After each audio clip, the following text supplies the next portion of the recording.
I know I'm supposed to teach on Sophia Isus today, but it's like I'm busy right now. So like the Department of Materials, I decided needs to exist, and it should be based out of Oregon probably because you have Northern California and you have Washington State like on both sides. What I'm thinking is that we need 200,000 employees working on like high pressure laminate techniques and stuff like that, and doing research, and also like just doing what looks like a very labor intensive process, like human labor intensive process, which is like gluing wood together. And so like what I'm talking about is putting together building materials that are strong enough for very large structures.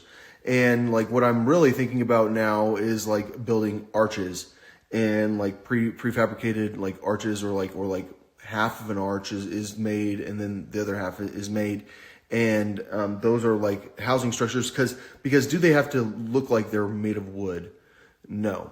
Like, I mean, I wouldn't do this. Like you can make this circular, like, or you can add materials to make it circular. I think what matters is that like the cornerstone of the support is probably unchanged, but that doesn't mean you can't like add materials to it to make it not square.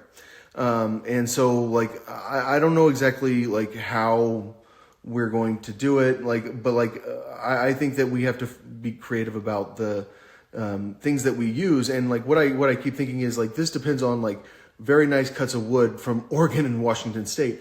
But what if I wanted to do mangrove trees? And what if I was bringing salt water in and I was like, I want to make sure there are at least trees here. I'm just going to use the salt water to give water to mangrove trees.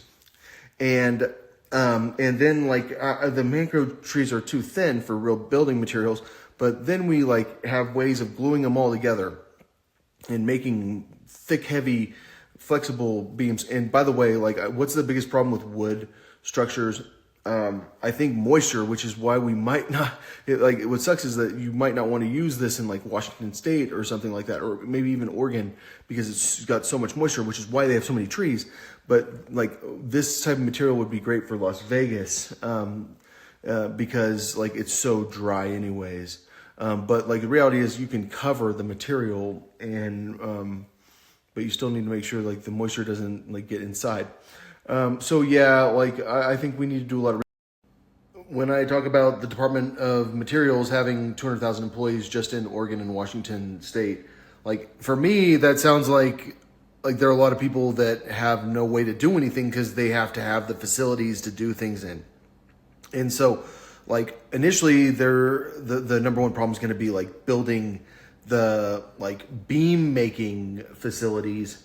But like the reality is that like what we can do for a lot of these people is put them to work going to school like online. Like they have to take online classes, they have to like keep up with their education to this point if they want to get paid. Because like if you think about what I'm doing, like I'm taking a lot of I'm getting rid of a lot of jobs in Washington D.C. that are not very necessary. Like when I look at the Washington D.C. jobs, I'm going, whoa. Like, yes, I need Department of Transportation, but do I need Department of Transportation that much? Like, yes, I need Department of Health and Human Services, but do I need it that much? Like, what can I use you on? And I feel like they might be being used right now, like looking like sequencing viruses and stuff like that. But I'm not sure exactly what they're doing. But like, there are people in Washington D.C. a lot of people that could be going to school online and preparing to be able to work at a wood production facility. But like even this, like the big issue I see with the planing is the blades. And so like I think that the blades get worn down. I think you can do it all like with electricity though. But like there's a lot of fuel that has to be used for the harvesting of trees. and you can use biofuels. But like, because I'm thinking about long term, like how do we build big buildings without coal? Like I'm always trying to get off everything. Like I feel like no one's trying to get off lithium except for me. Like I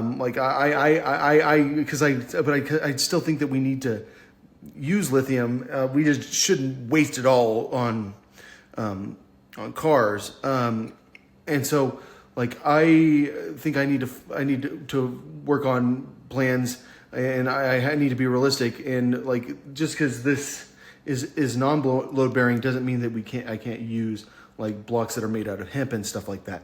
And that's really what I'm talking about, is trying to figure out like how to like build smarter and taller, and like smarter, because like say that everyone's afraid to build buildings like this, but like I've already built a bunch of them, and I'll give them the blueprint. To solve the problems that the world faces, we need like a top down, like big money solution.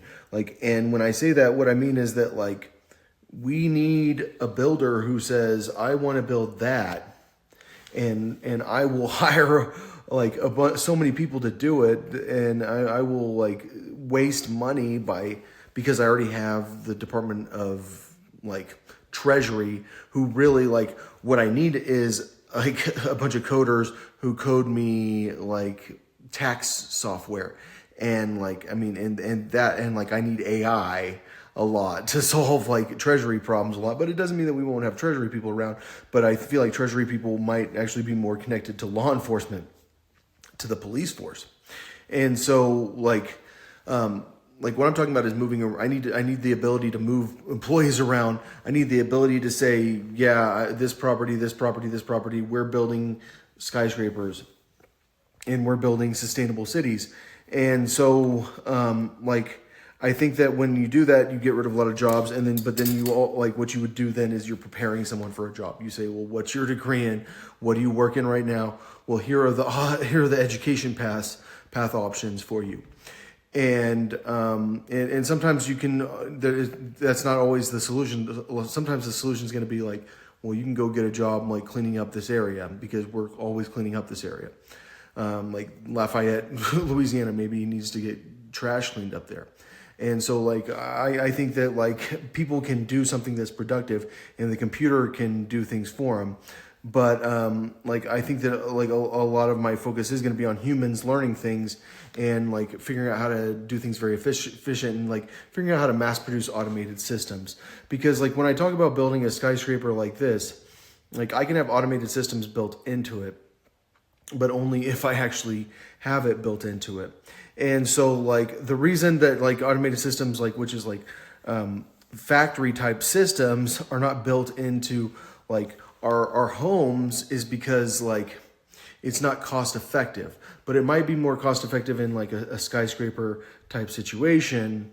And so like I see cities as being like walking cities. I see cities as like you can go to a grocery store and get food, and the food is can like theoretically be delivered by train or by like some sort of like if we're like, I see someday like us, no one driving at all, and that's how like self-driving cars work, not like the self-driving cars on the road with the rest of us.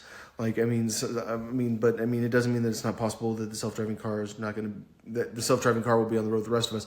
But so I've been working on Camp Jesus, which is basically Camp David, but the Las Vegas version. And the conclusion I reached is that like we've got to go become friends with the Havasupai Indians, because they have a reservation that is where the Grand Canyon West Skywalk is. And like that's where Havasu Falls is, which is a very famous waterfall that no one gets to go to, but people do go there. But I looked at it, and like Beaver Falls also is on the right side of the canyon, and what I need is probably a place right here. And so like what I was thinking is that like we would do like 15,000 square feet of Havasupai Indian property. So a bunch of these like dome homes, because that's what their homes used to look like that. And so I was thinking like, I think that's probably Sedona, Arizona. Like that's the way that like the dome homes would look. for like probably 20 people to just live there all the time. Like I wouldn't even live there. They'd be like the security. They'd be like the military people. Like they would have guns and stuff, or they would have access to the armory. But they would also be like the people in charge of taking care of like housekeeping and everything. Like they would be jobs for people, but they would live in houses like that. And then the hotel would be 100 suites for top staff members that want to go there. And it would look like that, which that's Sedona style architecture. I met the architect who did, who built Sedona, or what, like the main one in, like he's pretty awesome. So I would definitely want to copy him. And that's the other option, is going to Sedona, which is pretty far. Because like if you're going here, you could almost go to Sedona or to the Sedona area, because this is like the closest I could find to go to a redwood type forest, which is pretty incredible if you go 4 hours and 20 minutes. And that's why it's almost better to build Camp Ezus in like on the other side of Sequoia National Park. But like I think it would be super sick if like we had Indians there. And that's why like making a deal with them, been like, you guys can have some pretty awesome property and we'll invest like $50 million in your area, like to like improve like schools and stuff. And then you guys can also work there, and because it's a job thing. Because like really, I think like if you reject that offer, you're not being a very good citizen of your, and that's why I think it'd be easy. Like I think it's an easy offer to, because I wouldn't be going there. Like it would be on the other side of the Grand Canyon where they don't even have people. I don't think. Like we'd probably have to build a road. That's the problem. I feel like my natural inclination, the moment that I pull my military out of everywhere and I say, we're not doing that anymore. Like no more of this like North America Treaty Organization where we're all about the treaty. Like what we're going to do instead is North American Defense Force. Oh, we're not about the treaty. We're about just defending our own country. Yeah. But the moment we do that, I start going like, do I really need everything I have? But like, because the first thing I noticed, now that I thought about it, is Edwards Air Force Base looks like it's underwater. Because I was talking about doing the saltwater river from the ocean to Edwards Air Force Base and building a dam there. So Edwards Air Force Base might be on the other side of the dam still. But like that's a big deal. And Edwards Air Force Base is huge. I see it's 301 acres. Which means it's probably about like 600 square miles, which would be like 1,200 square kilometers, probably something like that. And so like, but it also has like a lot of people that live there. And so like my initial reaction was like, let's go build robots there. It's 3 hours from Las Vegas. Like, let's go do robot testing over there. And, I need to build more housing, and it looks like the housing there is pretty nice already. But then I realized it was probably going to be underwater, and I started to think that Eglin Air Force Base is the spot, like it's by Destin. Like I'd already talked about taking the Sandestin resort from the Hiltons, and so basically I think what would happen is like if you're working on robots there and stuff like that, like there's like a lottery, like you just like won a spot because they have empty rooms there. Because like that's just how that place works,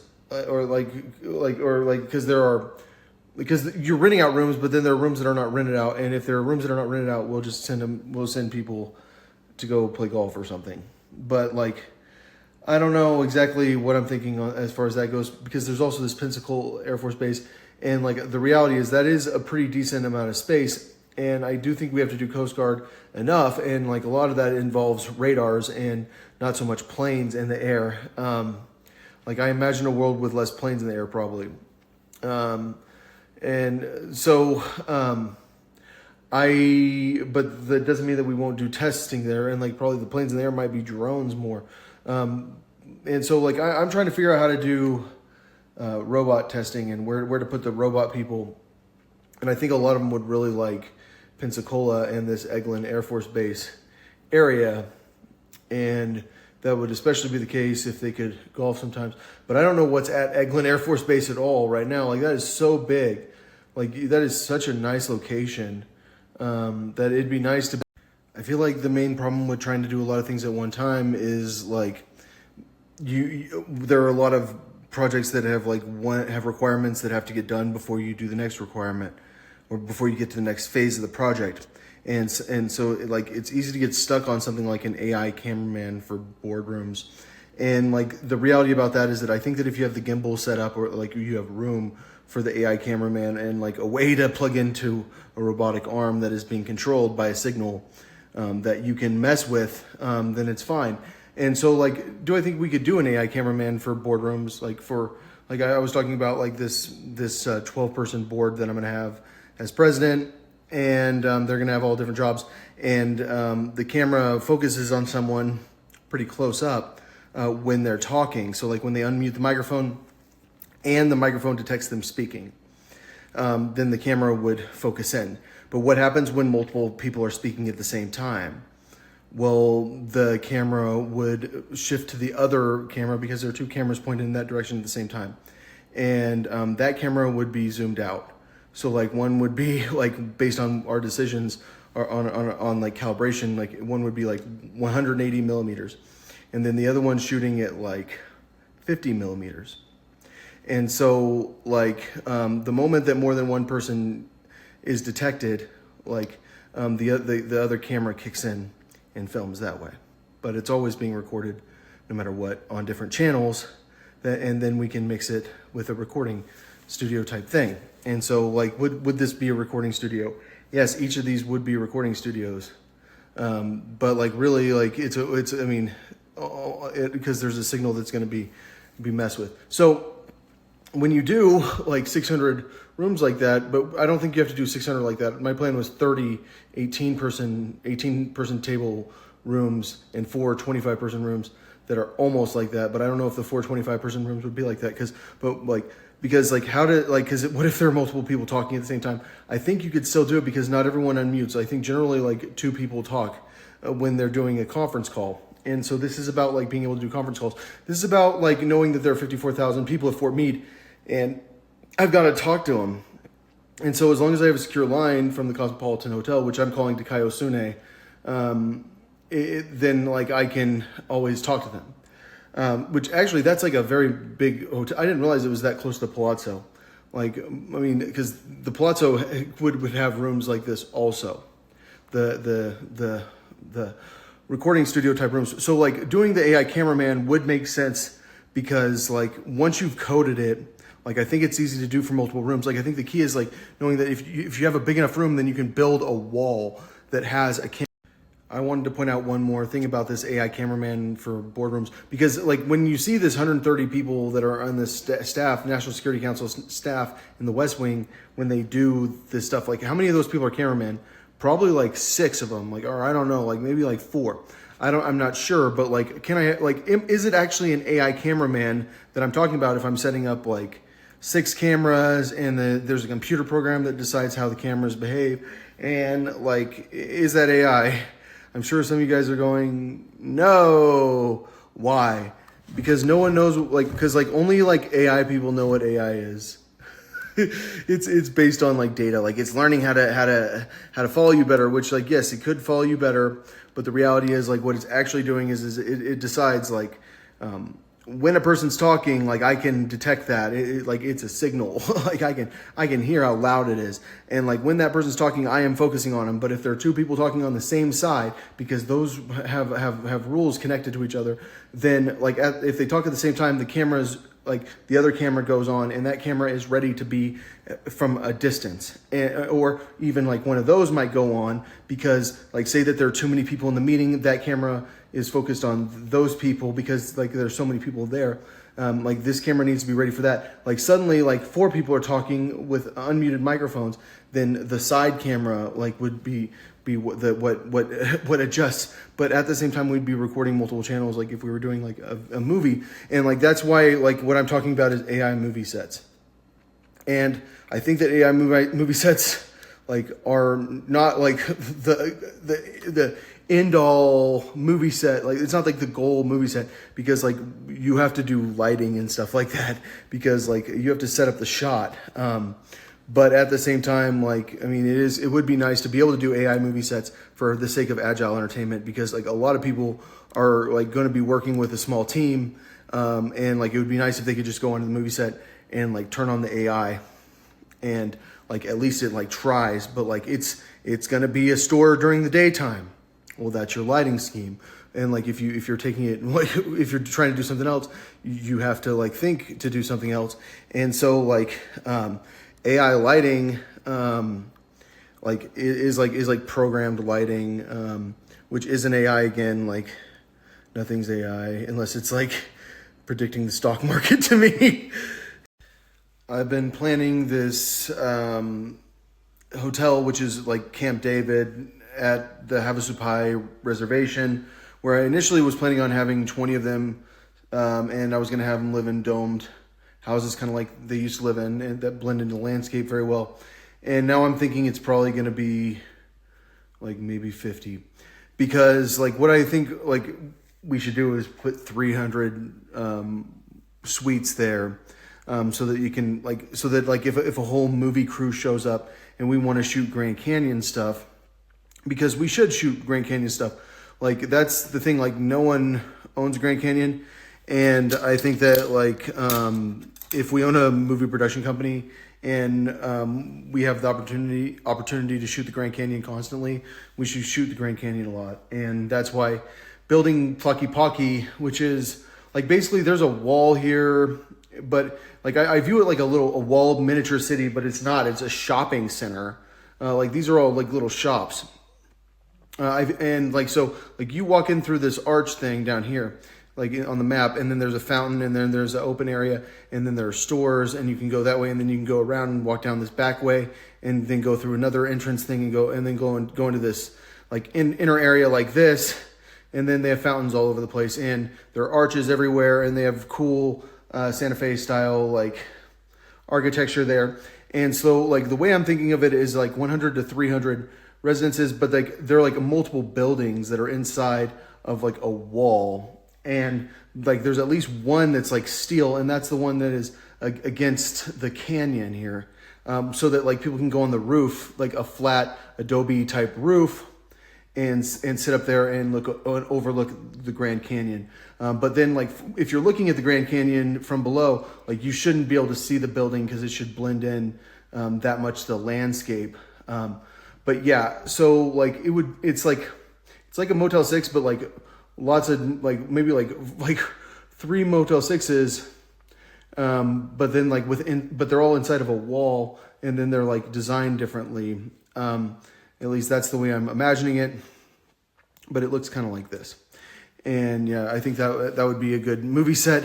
And I was thinking Sioux is the word for water, and Havasu Pai's language, like the Havasu Pai tribe. And so I think Sioux looks good, but I don't know if it looks good on the building. But I think no matter what, like you could just like not have signs on it. Like that's the thing about it being a residence. It doesn't have to be covered with signs, but like I do think you would have vending machine stores. So it's 24 hours, because it's a little tiny miniature city that is like people live there, but then like they don't live there, but they do. The Havasu, they live there.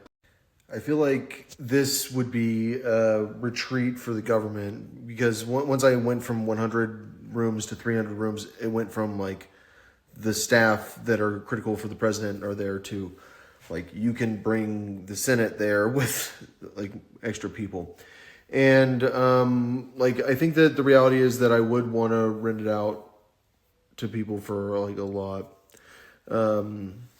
like for like 15 to 30 grand a night, and it would be mainly probably available to people that are members at the Cosmopolitan.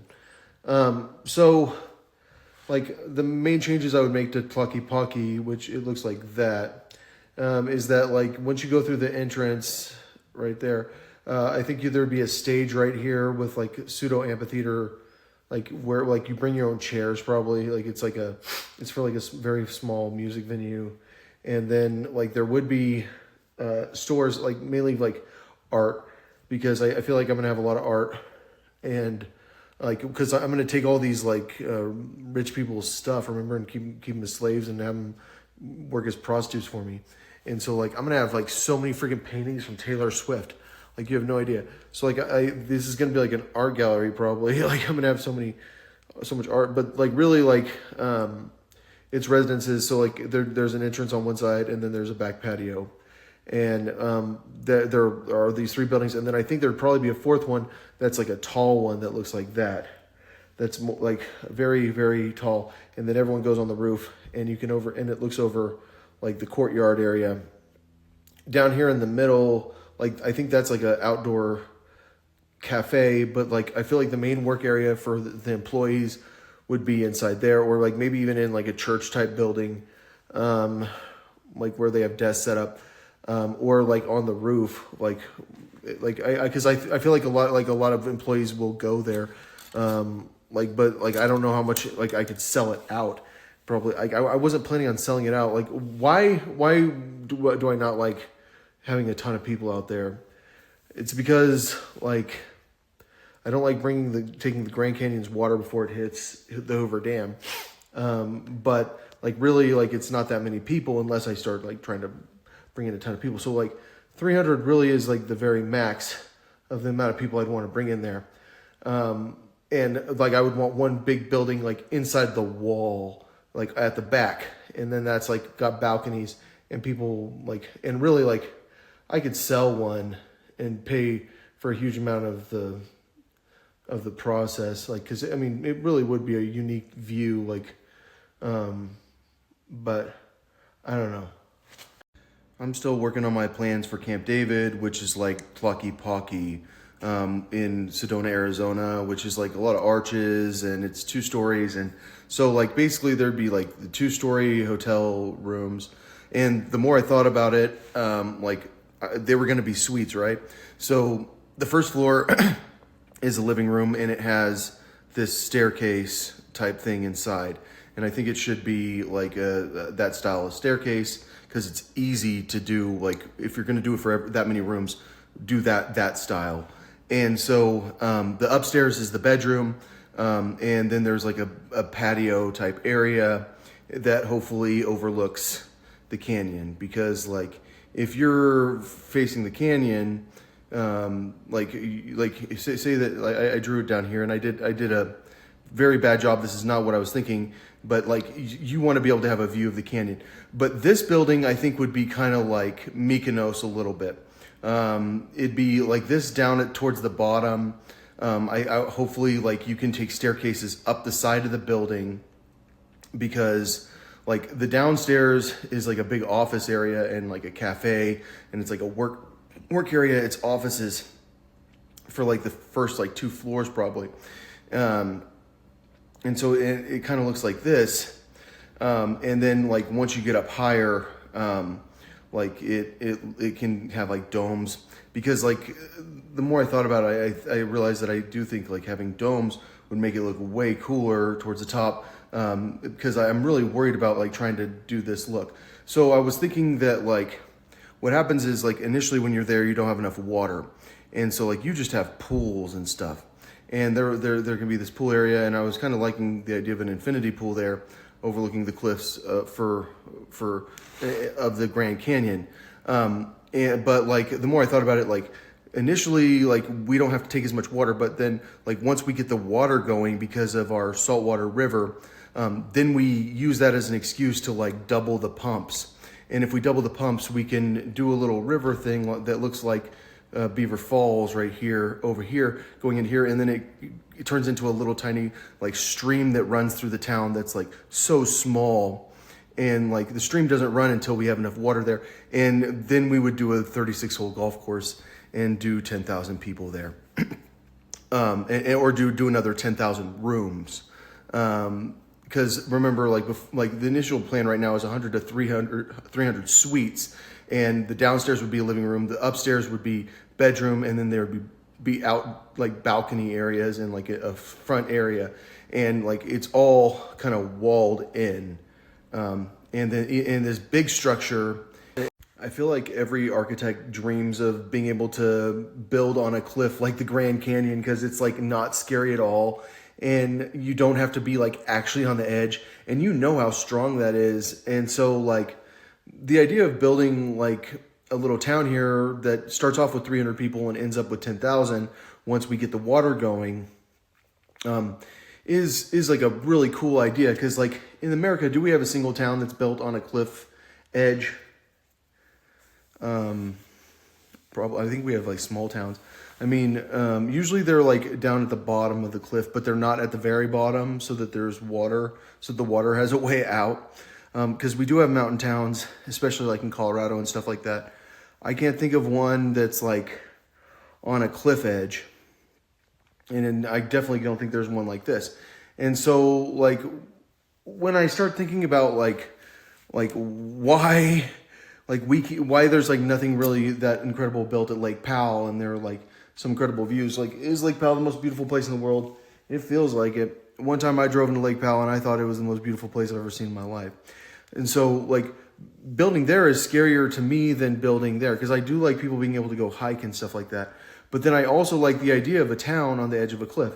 I don't like the idea of a mansion on the edge of a cliff. Like, I don't like the idea of like one guy owns a place like right here. Like, I think like if you're going to have like a place, it should be like a whole town like on the edge of a cliff. And I think that's good for tourism. And so like, I think that like what's going to happen in an ideal world is like this down here is going to have so much water, it's going to look different. And this thing is going to be so full of water, you're never going to believe how much more water is in the Grand Canyon. And that's because like what I want to do is pump salt water inland, and I want to fill the entire Mojave Desert like that much. I mean, it's like unbelievable how much you could fill it, because like I think that water needs to evaporate and go down somewhere. And I think that like that water could definitely go down in Utah and in the Zion National Park area. And clearly there's been water in the Grand Canyon area before. And clearly there's been a lot of water in the Lake Powell area. And that's why all the geologists are like, no, don't do anything. You're gonna ruin the rocks. You're gonna add more water to the rocks, and then the rocks are gonna look cooler. No, don't change the rocks. It's against the rules to change the rocks. The geologists like are very serious about protecting like the shape of the rock maybe.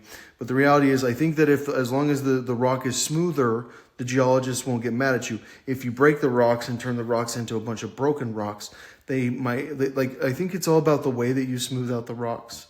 Like, so like maybe the geologists won't get so serious about rocks. Anyway, so I think that in Page, Arizona, what I was trying to say that I didn't get to in the last video is that like Page, Arizona would be a great place to build a little miniature city, which like what I've talked about is being a miniature city is kind of what I was talking about for this little town on the edge of the Grand Canyon. That's a little walled city that has that's like basically like a bunch of like hotel rooms, but it's like really hotel suites.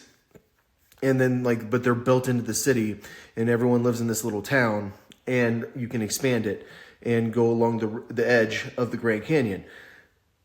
And so when I cause rain everywhere, like would I want to do a little city inside Canyonlands?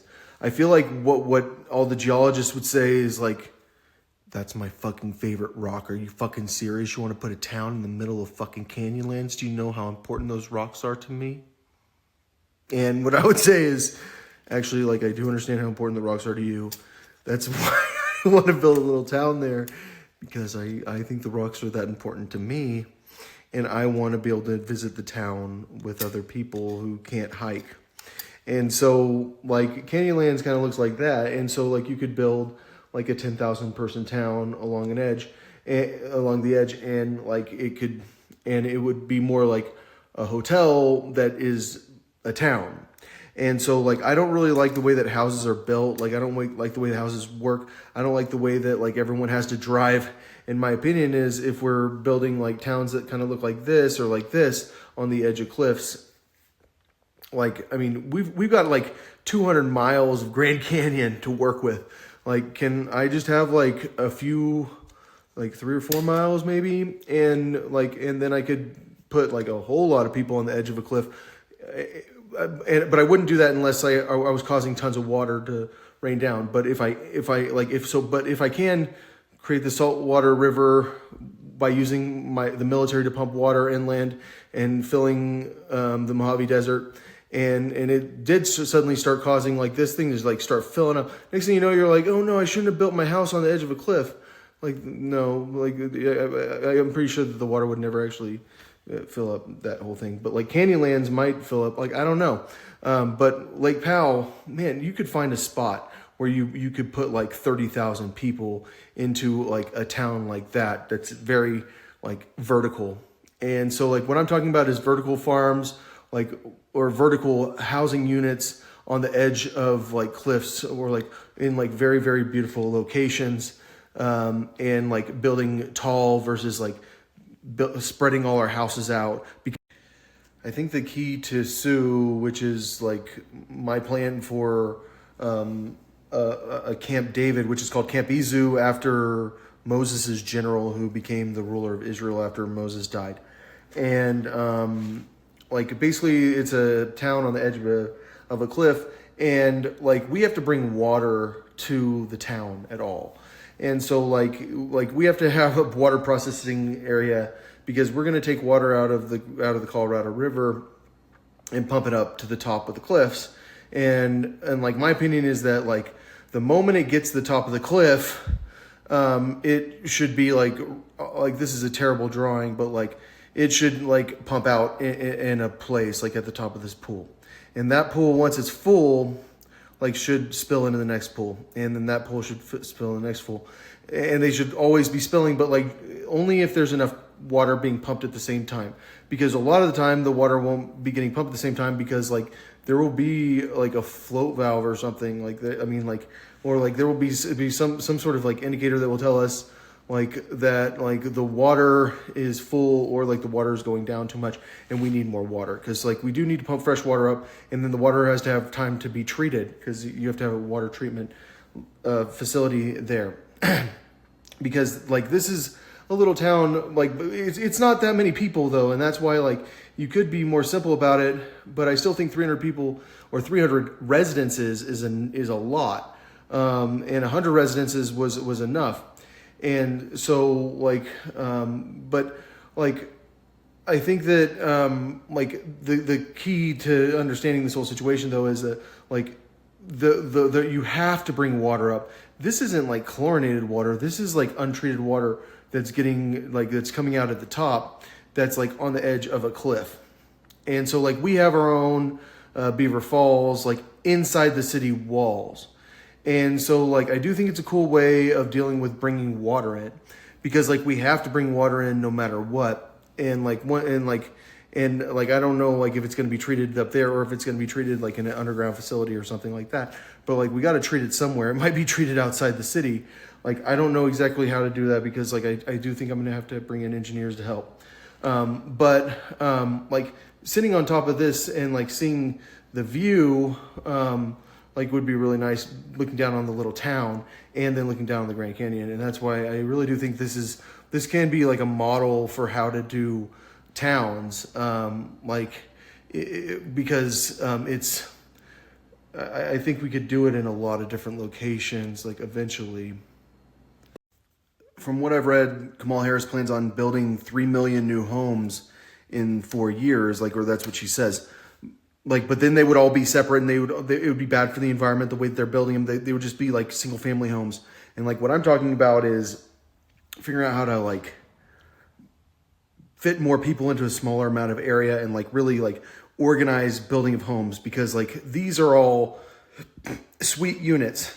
Like I figured out the size of the rooms. Like this would be a 2-story. This would be 3-story. That'd be 2-story, 3-story. There's a storefront. There's a restaurant right there. There's this thing right here going into the water. There's a little putt-putt course, which apparently Tiger Woods invented what I invented. So we can argue about who invented it.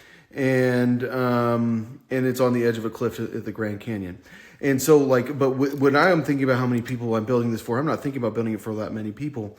Like, and the reality is like, I would have to build 1,000 cosmopolitan hotels to fit like 3 million people. But really, that's not true. Like I probably, but it is almost true to fit them comfortably. But like it's more like probably like 800 of them. And so like what I'm trying to figure out is how to build for like a very large amount of people, like college campus style, like dorm style, but they're not dorms. I mean, these are all suites. And so like I put the stage as part of this. It's a large structure. It's almost like a skyscraper. It's not a skyscraper. It would look kind of like that. It'd look kind of like Mykonos. And then out here, like all this would look like that. And this was from the Mosque Ibn Tulun, and like I kind of don't think it's going to work there, but I was just looking at it. And then there's a wedding chapel on the edge of a cliff, and so basically people can go there and get married like right on the edge of the cliff. But like what I'm actually thinking about is like what it would take for me to do what Kamala Harris is saying, which is she wants to build 3 million homes. Like, and the reality is the cosmopolitan's so high.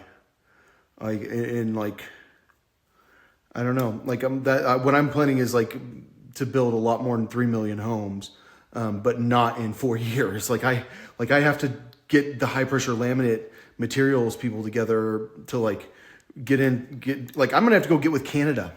Like I was thinking like the capital of Canada could be Calgary. I mean Vancouver, I think might not be able to handle the population. It feels like. Calgary might be better for that. Calgary's like when I think about Calgary and like the dream of building something like this in Banff, in the Banff area. From what I read, Sheldon Adelson spent 13 months digging the foundation and excavating for the Palazzo Hotel. So like that, they say or what I read was it's because of the parking garage, but I also read that like an excavation of like for like a massive tall building can take like over a year. And so that's why I think you want to have smaller buildings. And I think that like when I mentioned Banff, some people went, "Oh yeah, Banff is cool. Like we should definitely do that. Move the capital of the world to Banff. We'll build up there." And the reality is, people build at the bottom because it's easy down there. And like, I don't know if we're going to take over Calgary or take over Canada, but I do think we probably should, because I think that Canada needs our solar farm areas out like near Las Vegas. They want to work with us on that. And we need Canada's timber and oil. And so like, I think we should be partners. Like, I think that like thinking about absorbing Canada's government into ours is exhausting, but I do think there's enough room at the Palazzo Hotel. And so, like, I don't know how we do representation because there are more representatives per person in Canada. So, like, it wouldn't be fair to combine like that. But I'm still trying to figure out like, how do you build for 3 million people in a way that like no one here needs to own a car. No one. Like, there need to be cars because people are delivering to here, and that's where they're getting the supplies for everything around here. But like, I mean, like who, like the real, like, but no one would actually need a car at all that lives here. And like, that's like kind of the goal is to reduce oil consumption. And so, like I think the best area to do that in is Nevada and Arizona. And California, the problem with California is like earthquakes. Like, I'm worried about loose soil and I'm worried about earthquakes. And so like I would prefer to build 2-story homes, or 3-story maybe even. But like the big ones, like I feel like is like a scary excavation task, but it doesn't mean that like I'm not up for it. Because like, and I think the view would probably be more like this. And once you fill up this river, like, can you imagine that full? I mean, like that's really what this is all about. So like I saw the Indians are like said something about like there's some random thing about them saying in the past, this isn't, the Grand Canyon isn't your playground. The Grand Canyon is the cornerstone of the American national security. Like, I mean, or like the Colorado River. And so like there's nothing like 2,000. If you travel around a lot, you find out that the nature of water is that it's not there, but you can see where it was and it's all over. And so traveling throughout the United States especially has well, actually just around the United States is what taught me about water. And like every time you go to a national park, they show you something related to water. And like, if we can put water there again, I want to put water there again, but I think it's hard. And so like that's what my life is like. I think my life should be about. Because if you have looked at like California's groundwater and like a lot of countries' groundwater, like their farmers are sucking it up so much that it's causing problems. And a lot of people are pulling from the Colorado River when they irrigate their crops. And like that, like when I talk about pulling water out of here, like we could reach a point where we're irrigating our crops out of there. And we're doing very smart cities. And these people that are from this Indian tribe that are from there get to actually live in the city. And so like I end up building them the nicest city of all time. And then I give them a place to live there and I give them jobs. And so that's why it's like, it's national security and you get to live somewhere that a lot of people like dream of living and they would never be able to get to live there. And so like the great thing about the United States, especially though, is that like there's all this like places, all these places where it really would be easy to build. And like you could have pretty killer views. But like I also like am not going to just go for it until I see like the water getting filled up or the canyons getting filled up and like the reservoirs getting filled up. And then I might start thinking, well, let's try 1 million people there. And so like we're locating our like, I mean, but really like, I could see us doing like 4 million people there, theoretically, like in like a smart city. And I think like we'd have to see the water difference. And so like, that's kind of what I'm working towards is I'm trying to like figure out how to put like 4 million people somewhere that's like that incredible. But I'm not just going to do it unless I can make sure that like the Hoover Dam's taken care of.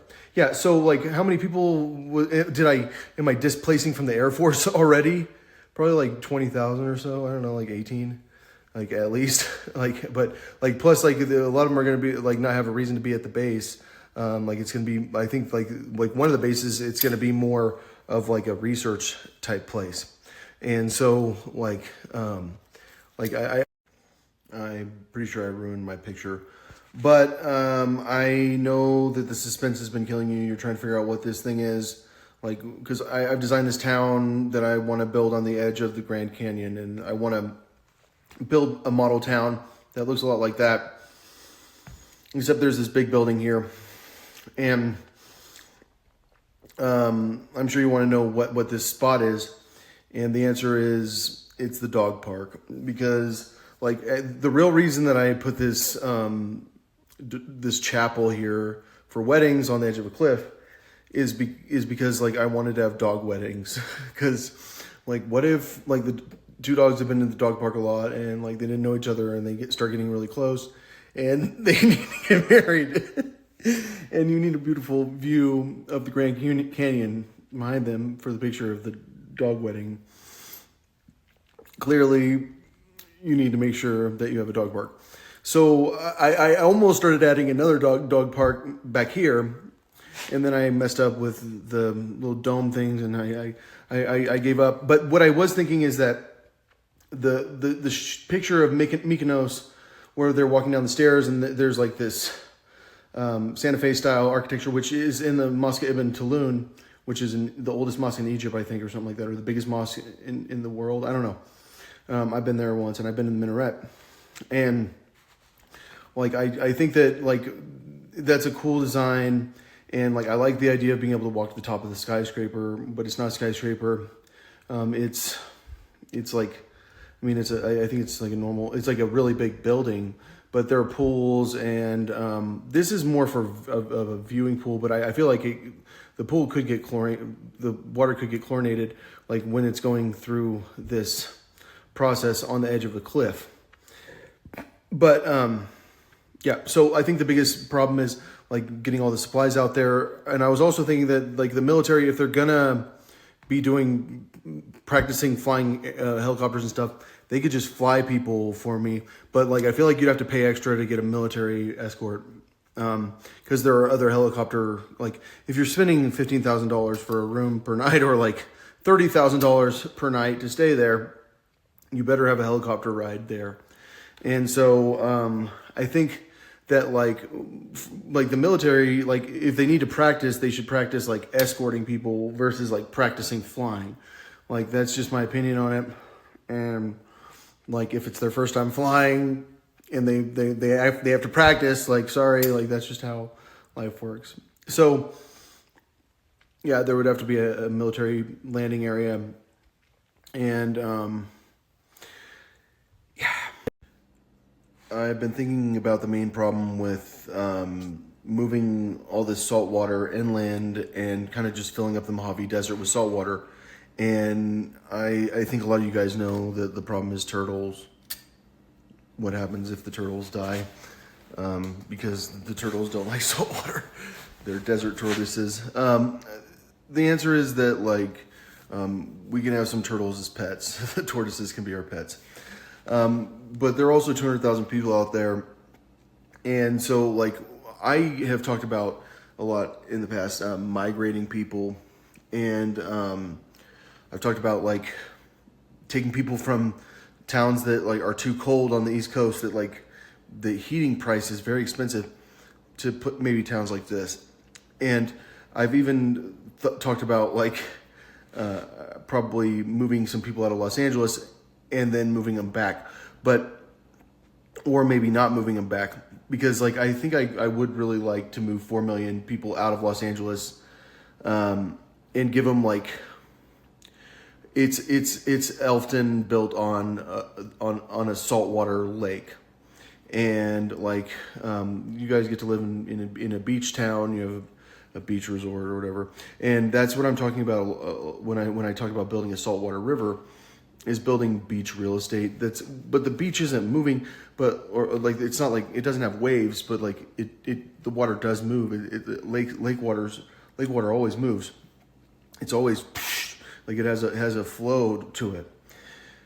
So I don't know exactly where the water would get dropped off, because like I would love to skip Barstow, and I don't know anything about Lancaster, but I also think we're probably just going to drown it, and that's why we need to bring the military in to help people move, and that's one of the best things about the military. So if we can do this, we're going to cause rain, because like what happened in the past? Well, here's Grand Junction, here's Mesa Verde National Park. So this is like a major ski resort area. This is Telluride and Ouray. And then there's Grand Junction. And then there's like the Rocky Mountain National Park, where we have like where the Colorado River starts. And then over here we have Utah with Ogden, Salt Lake City and stuff. And that has a mountain range. And so somehow they all come together where you can see it on the map, the way that all these national parks look. You can see the way that like the water shaped the rocks, and how the water kind of just flows towards Grand Canyon National Park and towards Page, Arizona. And like you can see that like if we do it again, the water is going to follow that path. And so that path kind of leads towards like where I've talked about building this probably the best part about graduating from college early is that I got to travel around and like go to all the national parks and learn about rocks and learn about water. And I went to the state parks a lot, and I got to go travel around Los Angeles, and I got to think about a lot of things. So like I said, like you can see where the water used to flow through these crazy canyons on the way to the Grand Canyon from the satellite view. And you can see Utah where these mountains form. And you can see where, like, you can almost see on this map, like where Colorado has the Rocky Mountains, and they have like Telluride and Ouray, which has like crazy amounts of water. Like you can't go hike out there until like July because it has so much water. And like when I talk about Banff National Park, and when I talk about like I know Glacier National Park, I know the water situation there, which is you can't hike out there. But what I've been thinking about, like most of the year you can't hike out there, but like what I've been thinking about is the nature of like history. And like how like I found seashells in like canyons in Colorado that are like at 8,000 feet. And like it turns out that they're ocean seashells, and like if you do research, like what people tell you is there used to be salt there, or the America used to be covered in salt, and like the mountains are pushing up because the tectonic plate shifts or whatever, and that's why we have the Rocky Mountains, and that's why we have like Sierra Nevadas and stuff like that. And so but what did that mean? Like, and why was there so much more water here? Because like this does not appear like it's like the result of like erosion that was underground. Like this is the result of water runoff, it looks like, from the mountains.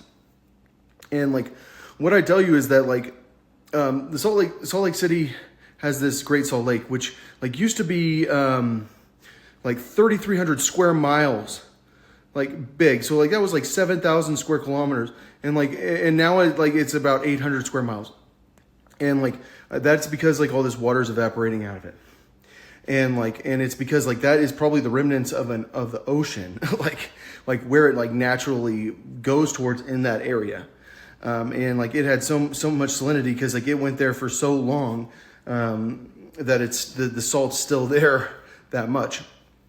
And so, but that salt's evaporating and causing like fresh water to flow this way.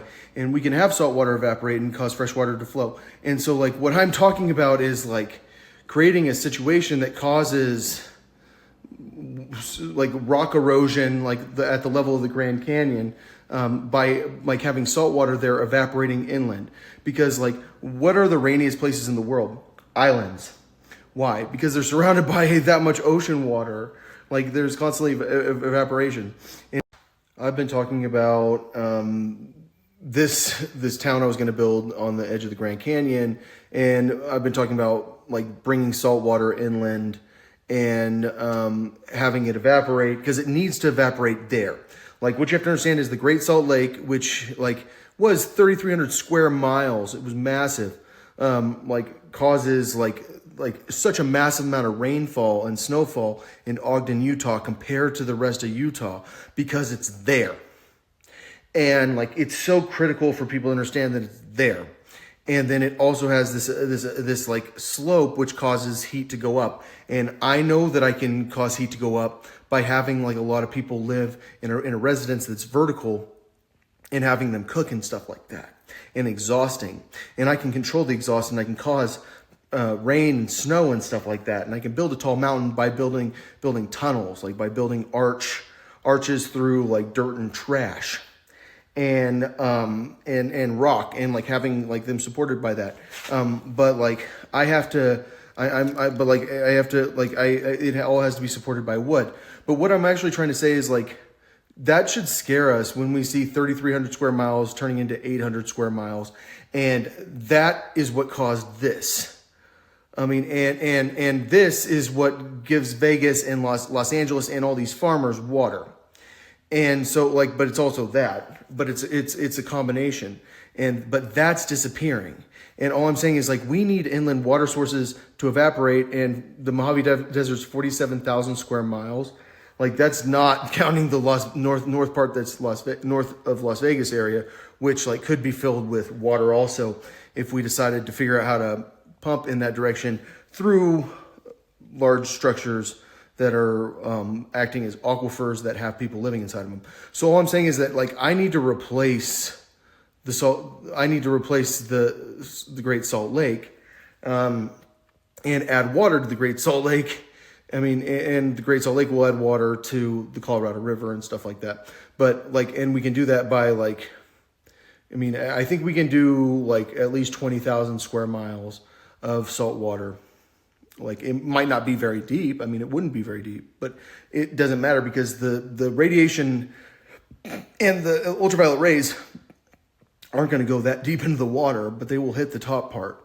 And that's the part that evaporates, not the lower part. So like surface area, I'm pretty sure matters, but like, I mean, I'm sure there's like a certain depth, but it doesn't matter. We got to fill up as much as possible. And so, I think that once we fill it up, then we'll start seeing like, well, this is a great place to build for people to live, but we have to we have to know about lakes. I've been looking into what it means to have a saltwater lake, like the biggest like in the United States by far, a lot bigger than Salt Lake City, right down there. And I was thinking about what the wind would do with the evaporated water, because like I know there are wind patterns. I know that it always comes that way, but what I didn't know is that like what it appears like to me is that the Colorado Rockies affect the wind, because like they're huge mountains, and like the air comes up from the Gulf Coast, and that's Texas's weather pattern, and then like I think that it stays kind of along the Rockies, and it starts to kind of turn right, and so like, but coming from the West Coast, it will go that way, and that's why I think it will work great. But what happened is I started to think about Mount Everest and the Himalayas, and I started to wonder what their elevation does to the winds. And I saw that like the winds are doing interesting things here. They come in from that way during certain seasons, but like there's still this westerly wind. And like what was interesting to me is that it looked like on this map that those are not westerly winds. It looks almost like the wind like is like goes around. But like what causes the winds, I don't know.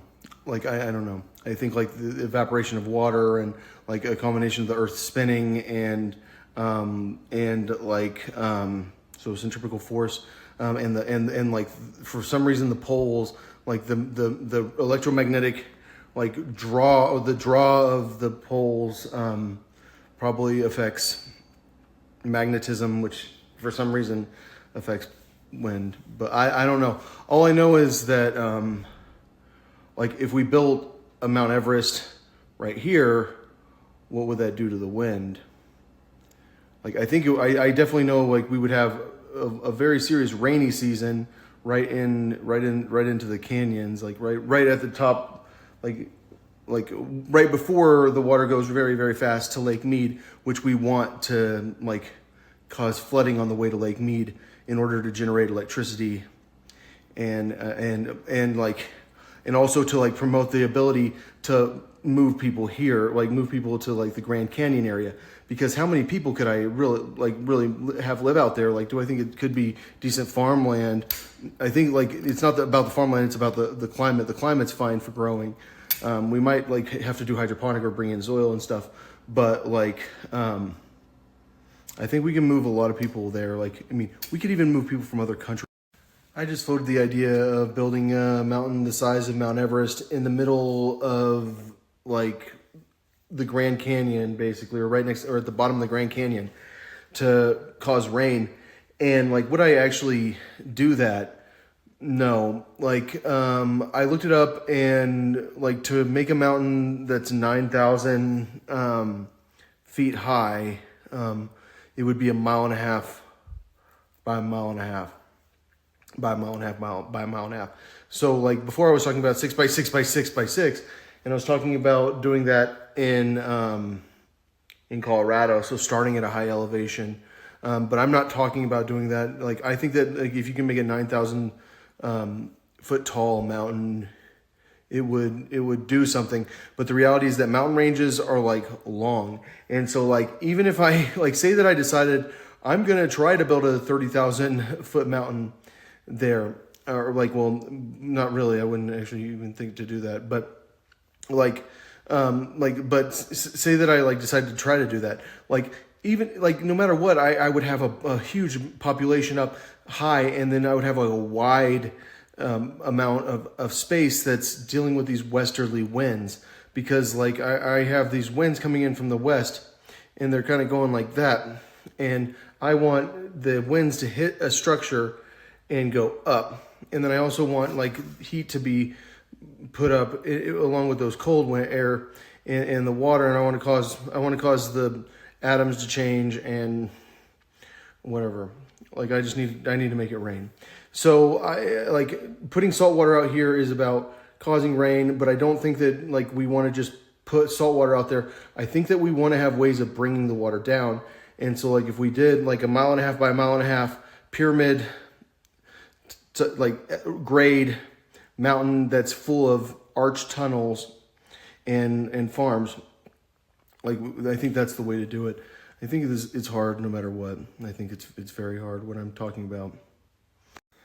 I spent a lot of time talking about this little Camp Izus or Camp David type thing next to the Grand Canyon I was going to build, which is basically a little tiny town that's more of like a resort. And it kind of reached the point where I started thinking that what was going to happen is I was going to build Mount Maya there, which Mount Maya I feel like looks like Rivendell.